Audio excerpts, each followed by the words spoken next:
Ajay ji, thank you for speaking with ANI. Suddenly, one sees a kind of a vicious attack by the Congress on the Aam Aadmi Party. Till about a week ago, it seemed like some kind of a soft campaign you people were running. But both Priyanka Gandhi as well as Rahul Gandhi have done a very personalized attack on Arvind Kejriwal. Why has that happened? Why do you call it a personalized attack? We've been talking about issues. We've been talking about various issues pertaining to public. So it's not a personal attack. When we talk about corruption, obviously you may say it is a personal attack on Kejriwal or on Manish Sisodia because they were involved in corruption. And Supreme Court also, while giving bail to Kejriwal, has not totally exonerated him. Supreme Court specifically said that he can't enter into Players Building, the Delhi Secretariat. He can't call any officers. He can't sign on any of the files. So, which means that Supreme Court also, prima facie, believes that there is something wrong which has happened. So, it's not a personal attack. And imagine a party which was formed to curb corruption, which was formed to bring in Lokpal. And that party, the leaders themselves are caught taking bribe and spending money, corruption money on elections. So this is something which is very strange, and this is what we are talking about. When I said personalized, what I meant was that what you have just quoted to me, this was something that Mr. Rahul Gandhi knew 3 months back, 6 months back. No. 15 days back, but he's only now he's saying Wagonar mein aaye the. There is something new which has happened, and that something new is the CAG report which has just come out, which they were sitting upon. So that CAG report clearly explains how this corruption took place. It explains about the Sheesh Mahal. It explains about the liquor scam. So this is something which has just happened now. So this is something which has opened eyes for everyone. So I think this is something new, a new development, the CAG report, and it was on CAG reports basis only that AAP used to attack the Congress party when we were in power in 2012-13. So now again, when CAG report clearly indicates wrongdoings of Aam Aadmi Party government as far as making of Sheesh Mahal is concerned, as far as liquor policy is concerned, then we all have every right on the basis of that CAG report to criticize the government. Ajay ji, आपने कहा था, and I quote, Kejriwal came to power against corruption and in the name of eradicating corruption, but never allowed the 14 CAG reports detailing his and his government's corruption to be made public on the floor of the Vidhan Sabha. अब ये बात कांग्रेस को सिर्फ जनवरी 2025 में क्यों why is it come to your इसलिए क्योंकि ये दिसंबर में ही एलजी ने इसकी इजाजत दी है। नहीं, इसीलिए क्योंकि दिसंबर में ही एलजी ने अलाउ किया है। यही तो आपस में ये लोग लड़ रहे हैं। केजरीवाल ये कहते हैं कि एलजी ने बहुत लेट हमें कहा है, हम ये कह रहे हैं कि लेट कहा या पहले कहा, इससे कोई फर्क नहीं पड़ता। अगर मान लीजिए दिसंबर में भी, नवंबर एंड में भी कहा तो स्पेशल सेशन बुला करके उसके अंदर रिपोर्ट पब्लिक कर सकते हैं, और एलजी भी अगर चाहे तो सभी एमएलएस को डिस्ट्रीब्यूट कर सकते हैं ये रिपोर्ट। तो ये रिपोर्ट अगर पब्लिक डोमेन में अगर आती है, और आप सोचिए कि वो केजरीवाल जो करप्शन को हटाने के लिए, लोकपाल को लाने के लिए सत्ता में आया था, और वही केजरीवाल सीएजी की रिपोर्ट के ऊपर बैठा हुआ क्योंकि उसमें उसके खिलाफ में आ रहे हैं। अब सीएजी की रिपोर्ट जब हम लोगों ने देखी, हम लोगों को अपने सोर्सेज से मिली, तो हॉस्पिटल्स के अंदर 382 करोड़ का स्कैम हॉस्पिटल्स के अंदर अकेले के अंदर था। सीएजी की रिपोर्ट ये कह रही है कि किस तरीके से हमारे हॉस्पिटल्स खराब स्थिति में हैं। हमारे 17 हॉस्पिटल्स में एक बेड पे 2 मरीज लेटे हुए हैं। हॉस्पिटल्स के अंदर एक्सरे की मशीन्स हैं लेकिन वो काम नहीं करती हैं, सीटी स्कैन्स की मशीन्स हैं, अल्ट्रासाउंड की मशीन्स हैं लेकिन वो 10% 20% सिर्फ काम कर रही हैं। हमारे स्पेशलिस्ट डॉक्टर्स की 70% की वैकेंसीज हैं। हमारे यहाँ पर सभी के वैकेंसीज हैं, हमारे टेक्निकल स्टाफ की वैकेंसीज हैं, इसलिए हॉस्पिटल्स काम नहीं कर रहे, मोहल्ला क्लिनिक्स काम नहीं कर रहे, वहाँ पर दवाइयाँ नहीं हैं। तो ये सारी की सारी चीज़ें जब सीएजी की रिपोर्ट है और ये करप्शन हटाने के नाम पे आए हैं, तो उसके ऊपर बैठने का तो इनको कोई अधिकार नहीं था। तो आप कह रहे हैं कि एलजी कर सकते हैं, एलजी भी नहीं कर रहे, तो क्या मिली भगत है बीजेपी? देखिए, मैं ऐसा नहीं कह रहा कि भी, लेकिन ये प्राइमा फसाई सबसे महत्वपूर्ण, ये एक्सट्रीम स्टेप होता है कि एलजी एमएलएस को बांट दे, लेकिन वो स्थिति साधारणतः नहीं आनी चाहिए। साधारणतः चुनी हुई सरकार को ही सीएजी की रिपोर्ट्स, और 14 सीएजी की रिपोर्ट्स हैं जो कि दिसंबर के अंदर, नवंबर एंड में एलजी ने क्लियर कर दिया था, even before notification election commission के आने से पहले ही क्लियर कर दिया था। तो उस टाइम पे इनको स्पेशल सेशन बुला करके इनको वो सीएजी की रिपोर्ट्स पब्लिक करते, लोगों के सामने, लोगों को भी निर्णय लेने से पहले, एक उन्होंने इलेक्शन में निर्णय लेना है तो उससे पहले लोगों के सामने साफ तस्वीर तो होनी चाहिए कि ऑडिट रिपोर्ट क्या कहती है सरकार के कामों के बारे में। अगर आप उसको भी छिपा रहे हैं तो इसका मतलब आप जनता को भ्रमित करना चाह रहे हैं, जनता को नई सच्चाई बताना चाह रहे हैं, अपने भ्रष्टाचार पे पर्दा डालना चाह रहे हैं। और वो पार्टी जो अपना नाम जिसने आम आदमी की पार्टी रखी हुई है, वो आदमी 173 करोड़ के शीश महल के अंदर रहा है, जिसकी एक एक कालीन करोड़ों रुपए की है, उतने की कालीन है जिसमें गरीब आदमी के 4-4 मकान आ जाएं।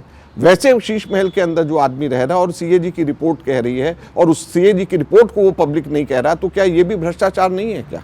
शीश महल 2 साल से बन रहा था, आप खुद देख रहे थे, दिल्ली के सारे लोग जो लटियंस दिल्ली में रहते हैं वो भी देख रहे थे, लेकिन कांग्रेस को तो दिखाई नहीं दी। अच्छा, आपको शायद ये मालूम नहीं है कि उसकी कंप्लेंट मैंने करी है। आपको शायद मालूम नहीं है कि उसका सबसे पहला और सबसे बड़ा कंप्लेनेंट मैं हूं। आपको किसी ने रोका नहीं? नहीं, किसी ने भी नहीं रोका। और मैं उसके बारे में मैंने 10 प्रेस कॉन्फ्रेंसेस करी हैं और शीश महल के और केजरीवाल के खिलाफ मैंने निरंतर लड़ाई लड़ी है। अगर कोई एक आदमी, चाहे बीजेपी में भी और कांग्रेस में भी, जिसने लगातार केजरीवाल को सही मायने में पहचाना, अब तो सब लोग पहचान रहे हैं। शुरू से 2013 से लेकर 2013 में भी बीजेपी के बहुत लोग इसका समर्थन करते थे, चाहे वो बाबा रामदेव, किरण बेदी, जनरल वीके सिंह, सभी के सभी हों। लेकिन 2012-13 से लेकर के अब तक लगातार निरंतरता से अगर सही मायने में इसको कोई पहचानना, तो मैं खुद उसका क्रेडिट लेना चाहूंगा, क्योंकि मैं लगातार बहुत विरोधों के बावजूद इसका विरोध करता रहा। आपने प्रेस कॉन्फ्रेंस का जिक्र किया, आपका वो प्रेस कॉन्फ्रेंस कैसे रुक गया जहां पे आपने खुलासा करना था कि आपने कैसे अरविंद केजरीवाल को देशद्रोही कहा? बहुत अच्छा आपने प्रश्न पूछा। वो इसलिए रुका क्योंकि सुखजिंदर रंधावा को मैं चाहता था as deputy CM, former deputy CM, former home minister, वो मेरे साथ रहे। उसी दिन उनको अचानक अपने किसी व्यक्तिगत कारण से उनको मध्य प्रदेश जाना पड़ा। तो उस प्रेस कॉन्फ्रेंस को हमने स्थगित नहीं किया, उस प्रेस कॉन्फ्रेंस को हमने पोस्टपोन करके हमने सिर्फ 1 हफ्ते के बाद में कर लिया, जिसमें हमने विस्तार से बताया कि किस वजह से मैंने उसको कहा कि वो देशद्रोही है। और अभी भी मैं कहता हूँ कि वो एंटी नेशनल है, देशद्रोही है। और केजरीवाल का सत्ता में दिल्ली में आना या कहीं पर भी किसी जगह के ऊपर आना, ये देशद्रोह से कम नहीं है। ऐसे एंटी नेशनल आदमी से हमको सावधान रहना चाहिए। मैं फिर से दोहराता हूं जो मैंने उस वक्त कहा, अब उसके प्रूफ भी हम लोगों ने, मैंने और सुखजिंदर रंधावा ने, हम दोनों ने मिलकर के प्रेस कॉन्फ्रेंस में उसके प्रूफ भी हमने दिए। पर जब आप इतने साल से कह रहे हैं, आप कह रहे 2013 से कह रहे थे, आपके जैसे और लोग भी थे, पर आपकी सुनवाई क्यों नहीं हो रही थी? देखिए, हमारी पार्टी में अलग अलग इसके बारे में व्यूज़ थे।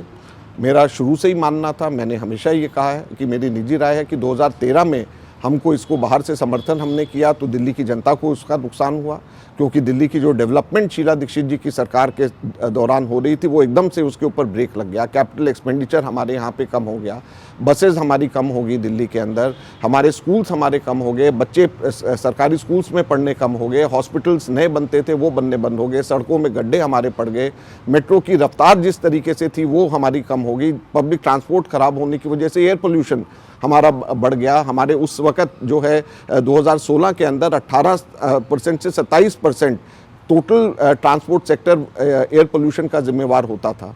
अब जो है 18 से 27% से बढ़ करके ये 48% अब जो है ट्रांसपोर्ट सेक्टर जिम्मेवार है पूरा एयर पोल्यूशन का, क्योंकि पब्लिक ट्रांसपोर्ट नहीं है। दिल्ली के अंदर 1800 नई गाड़ियां रोजाना लोग खरीद करके लाने पे मजबूर हो रहे हैं क्योंकि पब्लिक ट्रांसपोर्ट नहीं है। तो दिल्ली में हम लोगों ने उस वक्त जो इनको बाहर से समर्थन किया, मैं ये मानता हूं कि उसकी वजह से दिल्ली की जनता सफ़र कर रही है। और उसी वेग में मैं कहना चाहूँगा कि हमको इनके साथ में अलायंस नहीं करना चाहिए था, और मैं उस वक्त भी विरोध करता था। ये मेरे अपने विचार थे और मेरा मानना है कि किसी भी तरीके से हमको ऐसी पार्टी, ऐसे लोगों का समर्थन नहीं करना चाहिए जो राष्ट्र हित से ऊपर अपना व्यक्तिगत स्वार्थ समझते हैं। अजय जी, आजकल आप और बाकी पार्टी के जो सदस्य हैं जो कैंपेनिंग कर रहे हैं, अब सब शीला दीक्षित की बात करते हैं कि उनका कार्यकाल ऐसे था वैसे था, लेकिन जब अरविंद केजरीवाल और बीजेपी शीला जी को अटैक कर रहे थे उस दौरान वो अकेली खड़ी थी, पार्टी उनके समर्थन में नहीं था। पूरी पार्टी मैं आपको बताता हूँ, नहीं ऐसा नहीं था। पूरी की पूरी पार्टी उनके साथ थी। अगर पार्टी उनके साथ नहीं होती तो हम लोगों के शायद 8 सीट्स भी उस वक्त नहीं आती। और पार्टी कैसे थी, पूरी की पूरी टिकट्स हम लोगों की 2000 इंटरव्यूज में नहीं, लेकिन पूरी पार्टी उनके साथ। हो सकता है पीसीसी उस वक्त जयप्रकाश अग्रवाल जी पीसीसी प्रेसिडेंट थे, उनको उनसे वैसा समर्थन जितनी उम्मीद थी उनको शायद नहीं मिली होगी, लेकिन पूरी की पूरी पार्टी के वर्कर्स उनके साथ में थे और उनके साथ में खड़े हुए थे, सारी टिकट्स उनके कहने पे थी, सारे एमएलएज उनके थे। तो ऐसा मैं नहीं समझता कि कोई भी इस तरीके की बात होगी। The rise of Arvind Kejriwal has been to the detriment of, और Aam Aadmi Party has been to the detriment of the Congress Party in this city और state, whatever you want to call Delhi.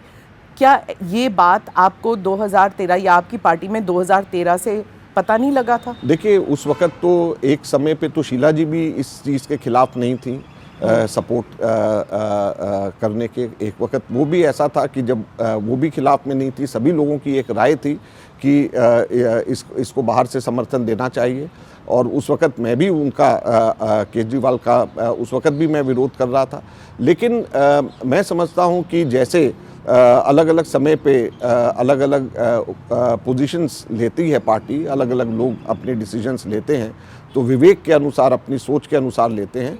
तो उस वक्त ऐसी सोच रही होगी कि हमको केजरीवाल को एक बाहर से सपोर्ट करके बीजेपी को रोकने का, क्योंकि हम लोग जो है अगर बाहर रहते तो बीजेपी की गवर्नमेंट बन जाती और हमारे एकदम पार्लियामेंट के इलेक्शंस नज़दीक थे, तो शायद ये सोच उस वक्त ये विवेक रहा होगा, शॉर्ट टर्म सोच रही होगी। लेकिन उस शॉर्ट टर्म के बाद में जिस तरीके से केजरीवाल ने बर्ताव किया, बिहेव किया, मेरे ख्याल से सबकी आंखें खुली रह गई। उस वक्त सभी के सभी ये रियलाइज़ कर रहे थे कि हम लोगों ने बहुत बड़ी गलती करी ऐसे को सपोर्ट करके। आम आदमी पार्टी कहती है, and I don't know whether that's true, you can tell me what the scene is, कि एक अनस्टेटेड अग्रीमेंट है कि बीजेपी और कांग्रेस जो है will work together in Delhi to make sure that Aam Aadmi Party doesn't come to power here, ताकि there is a quid pro quo and Punjab में the BJP can support the Congress to make sure that this is absolutely Aam Aadmi Party doesn't come to power. I'll tell you, absolutely wrong. Why would BJP do this? Because BJP at the national level is the biggest beneficiary of Kejriwal being in power in Delhi. And let me explain how. In Delhi, everyone knows that the Lieutenant Governor is the most powerful person, most powerful administrator, because he controls land, he controls law and order. The police and land, DDA, both are with the Lieutenant Governor as per the Constitution. So even if Kejriwal is the Chief Minister, the exact actual power remains with the Lieutenant Governor, who is an appointee of the BJP. But what happens in Lok Sabha? If Congress gets weakened in Delhi, in Lok Sabha, BJP wins all the 7 seats. During Sheila Ji's time, it was totally opposite, because in Sheila Ji's time, whenever we were in power in Delhi, we used to win all the 7 elections of Delhi. So if you weaken Congress in Delhi by making it as a third party, BJP tends to benefit in Lok Sabha elections. तो आप जो है वो गलत कह रहे हैं कि हमारी एक टैसिट, अगर हमारी टैसिट अंडरस्टैंडिंग होती तो बीजेपी कभी भी ये नहीं चाहती कि दिल्ली में कांग्रेस मजबूत हो, क्योंकि दिल्ली में जैसे ही कांग्रेस मजबूत होगी, बीजेपी लोकसभा इलेक्शंस के अंदर 7 सीटें नहीं जीत सकती।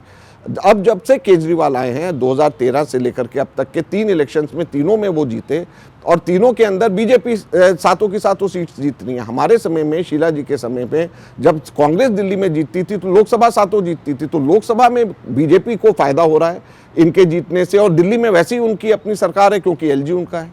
ये जो ज्ञान है ये आपने राहुल गांधी को दिया है अब टू सडनली रियलाइज कि आम Aadmi party rise is bad for the Congress? Suddenly नहीं, मेरे ख्याल से, क्योंकि वो तो इंडिया अलायंस में साथ बैठे थे। नहीं, इंडिया अलायंस में साथ बैठे थे, लेकिन सीएजी की रिपोर्ट तो अब आई हैं, और उसके बाद में सिर्फ सीएजी नहीं, उसके बाद भी आप देखिए इंडिया अलायंस जैसे, तो दिसंबर तक नहीं पता, मैं बताता हूँ 2 बहुत बड़ी और चेंजेस हुए हैं। एक तो सबसे बड़ा सीएजी का, जैसे मैंने बताया। दूसरा, हरियाणा के इलेक्शंस जो असेंबली इलेक्शंस थे, उस वक्त हम लोग केजरीवाल से और इनकी पार्टी से डिस्कस कर रहे थे कि आप 4 सीट लीजिए, वो कह रहे थे हम 6 ले लेंगे। तो डिस्कशन ये था कि 4 लें या 6 लें। इतने में केजरीवाल का जमानत होती है, नेक्स्ट डे बाहर आते हैं और वो अपने आप यूनिलैटरली अनाउंस कर देते हैं कि हम 90 की 90 सीटें लड़ेंगे। तो ये शुरुआत राहुल जी ने नहीं करी, ये शुरुआत केजरीवाल ने करी हरियाणा इलेक्शन से। तो 90 हरियाणा की सीट इम्पैक्टेड ऑन 70 दिल्ली की नहीं, हाँ, उसी के साथ में जैसे ही लोकसभा के इलेक्शन जब खत्म हुए तो गोपाल राय ने सबसे पहले स्टेटमेंट दी कि अब हमारा अलायंस खत्म, अब हम 70 की 70 सीटें यहाँ पे लड़ेंगे। आप अपने रिकॉर्ड्स अगर चेक करें तो सबसे पहले गोपाल राय ने इस बात को कहा, फिर सिर्फ गोपाल राय ने नहीं कहा, उसके बाद में जितने भी आम आदमी पार्टी के लीडर्स थे, राघव चड्ढा से लेकर के संजय सिंह से लेकर के केजरीवाल तक, सबने कहा कि हम 70 की 70 सीटें खुद लड़ेंगे। जब आप खुद कह रहे हो कि हम 70 की 70 सीटें लड़ेंगे तो फिर कांग्रेस, ये तो है नहीं कि कांग्रेस एक भी नहीं लड़ेगी। आपने हरियाणा के अंदर जहां पर आपको 2% से भी कम वोट मिले, वहां पर हमने आपको एक लोकसभा की सीट इलेक्शंस में अलायंस के अंदर दी, बावजूद उसके आप 90 की 90 लड़ रहे हैं। दिल्ली के अंदर आप अपने आप यूनिलैटरली अनाउंस कर रहे हैं कि हम 70 की 70 लड़ेंगे, तो फिर हम भी तो 70 लड़ेंगे ना।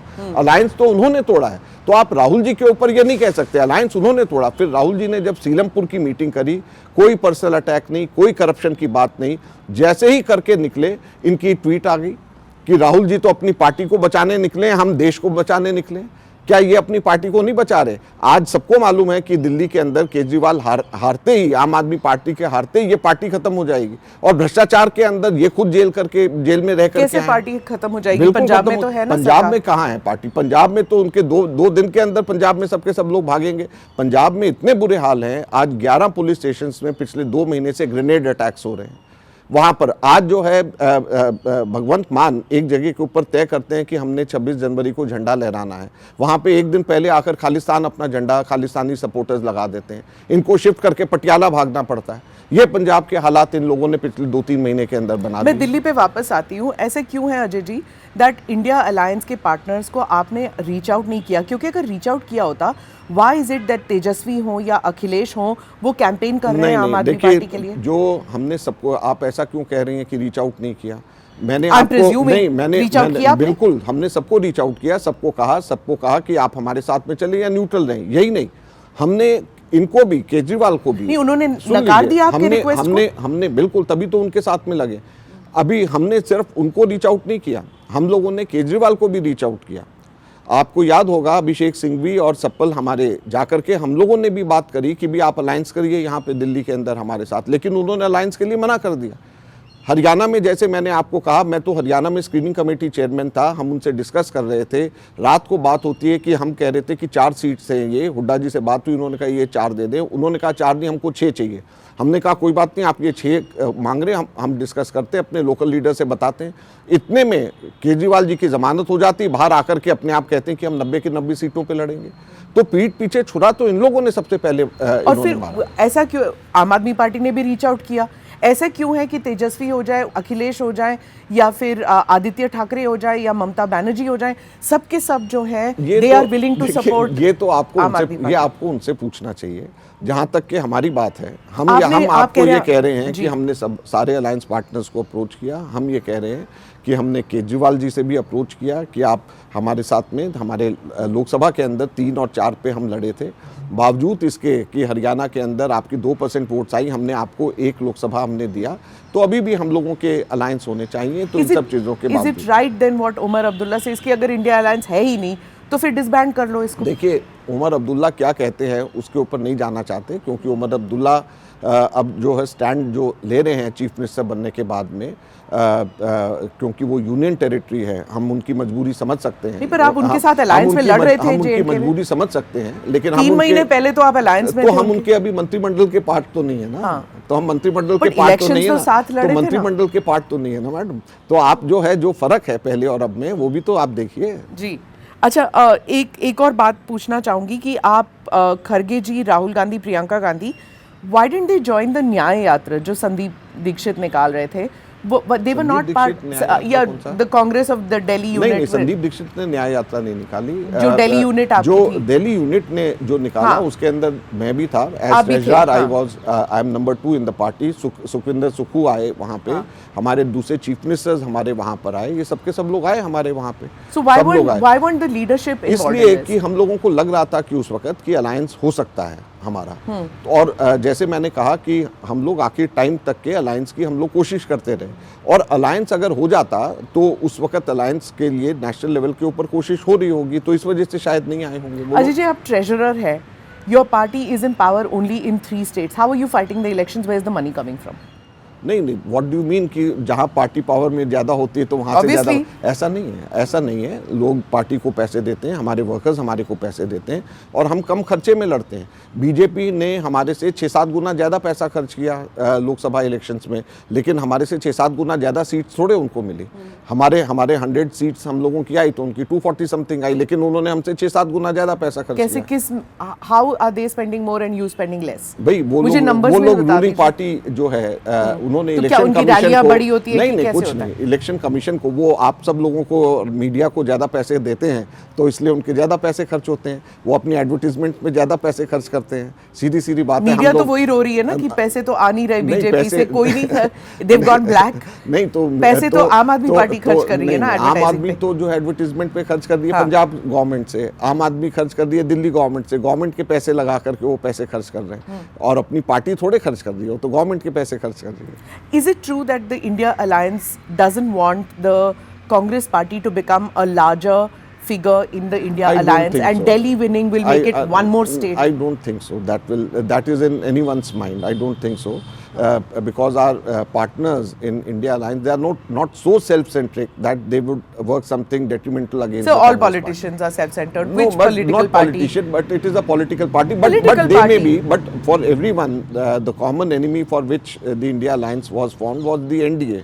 So we all formed India Alliance to form an alliance against the NDA. So I don't think it would be in anyone's mind to weaken the India Alliance to strengthen the NDA. Because see, in Delhi you're fighting against the Aam Aadmi party, even though it's part of the alliance. Ab the next election is going to be Bihar. Well, why so are you surprised? The thought is going to be कि आप तेजस्वी के साथ कहाँ होंगे? नहीं, मैं आपको बताता हूँ.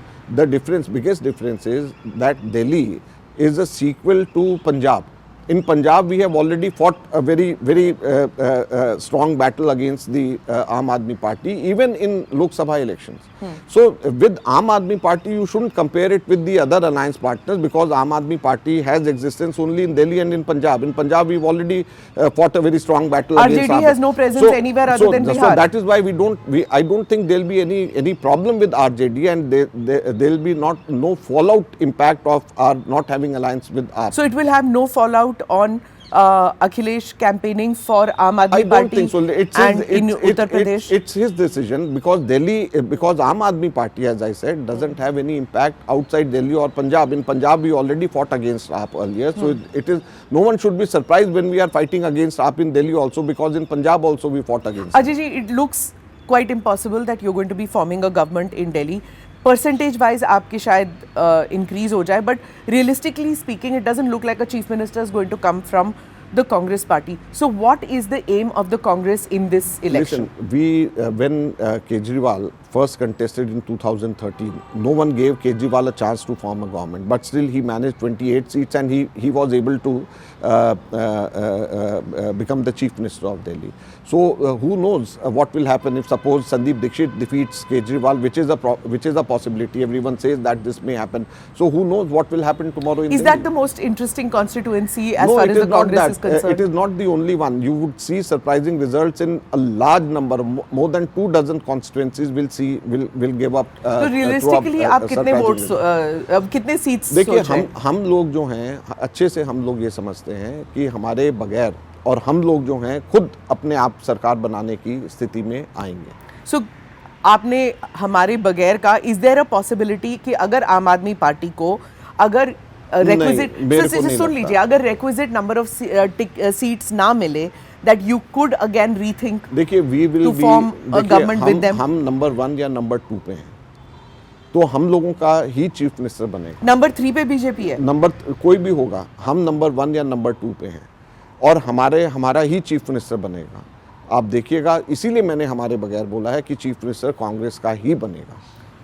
अगर आम आदमी पार्टी 30 से लेस आती है तो and Congress gets a few, Congress will get more seat then Aam Aadmi party.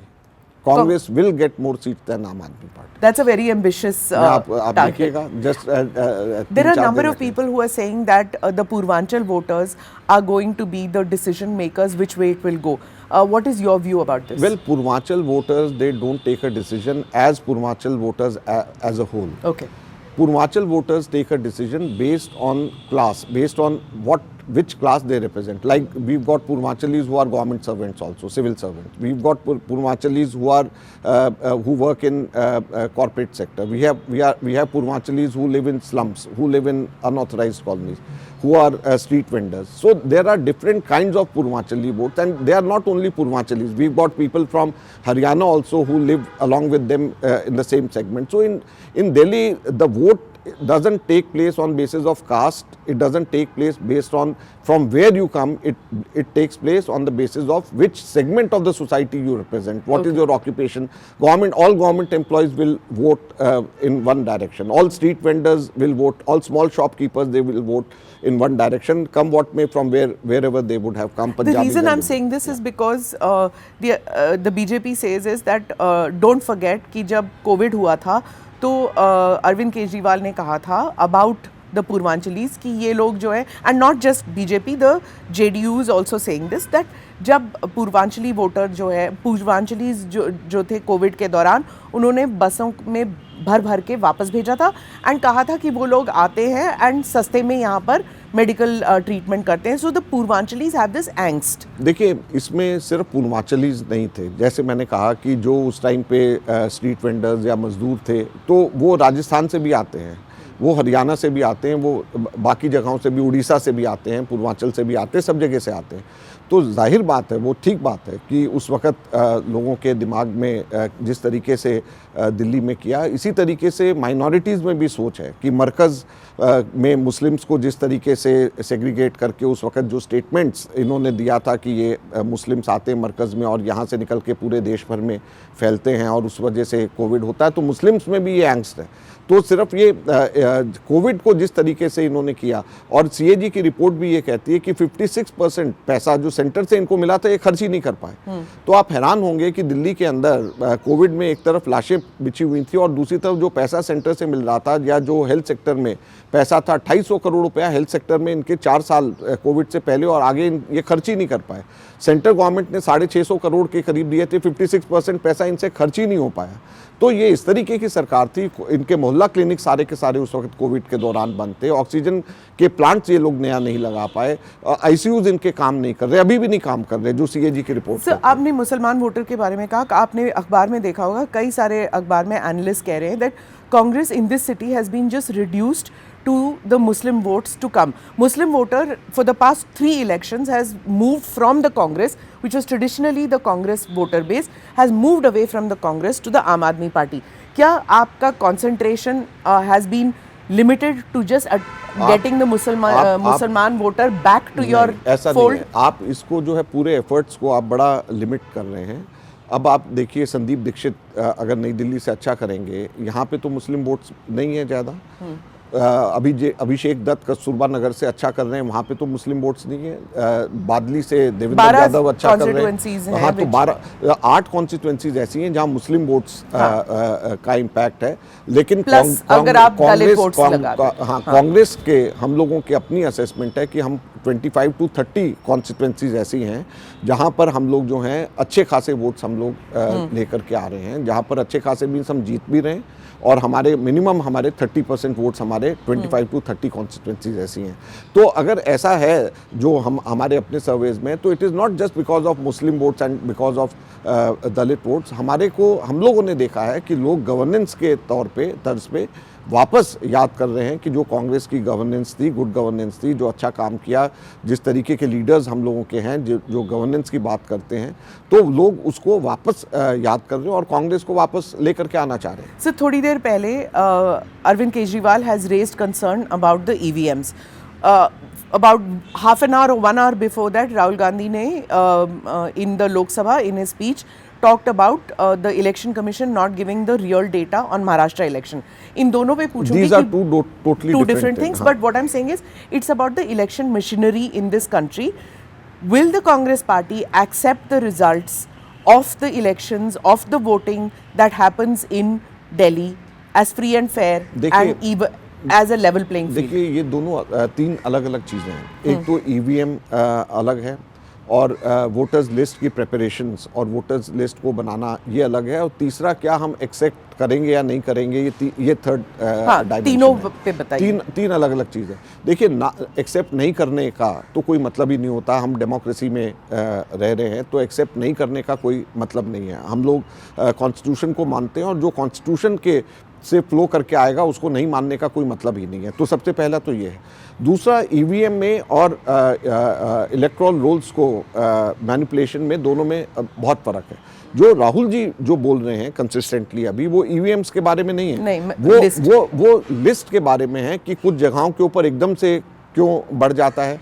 तो जो उसमें हम लोगों का ये मानना है कि जो इलेक्शन कमीशन को जो विजिलेंट होना चाहिए कि वोटर्स जो है एक एक घर में 700 600 एकदम से बढ़ गए, कुछ जगहों के ऊपर एकदम ओवरनाइट बढ़ गए, कुछ जगह पे ओवरनाइट कट गए, और जो कट रहे हैं वो रिलीजन स्पेसिफिक वोट्स हैं वो कट रहे हैं, और जो बन रहे हैं वो कुछ और कहीं पे बन रहे हैं। तो ये सब चीज़ों पे election commission should be more vigilant.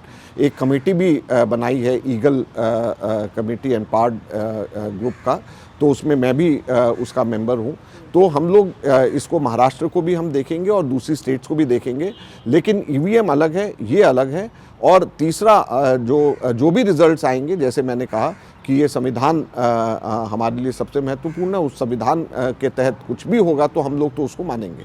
Sir, आप राज्यसभा के सदस्य हैं। आज दोनों हाउसेज में, राज्यसभा में खड़गे जी एंड लोकसभा में Rahul Gandhi talked about the constitution and the importance of constitution and that the Congress party stands by the constitution. लेकिन राज्यसभा में खड़गे जी ने बजट के बारे में कहा, और उन्होंने कहा कल जो माता जी ने बजट रखा, फिर सोनिया जी ने tapped on the shoulder and said no से Nirmala ji, and then he said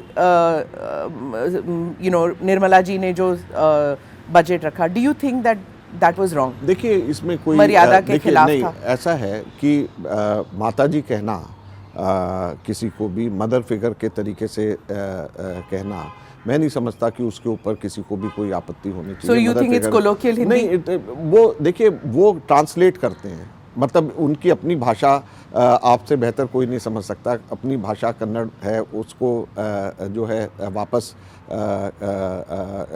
translate करके उसको बोलते हैं। तो ट्रांसलेशन में अगर किसी आदमी ने, उनकी मदर टंग हिंदी नहीं है, अगर कुछ बात बोली है, लेकिन रिस्पेक्टफुली उन्होंने बोली। उसके बाद मैं भी वहीं था, उसके बाद में उन्होंने कहा respected finance minister, honourable finance minister, ऐसे कह करके उन्होंने बात को अपनी कही।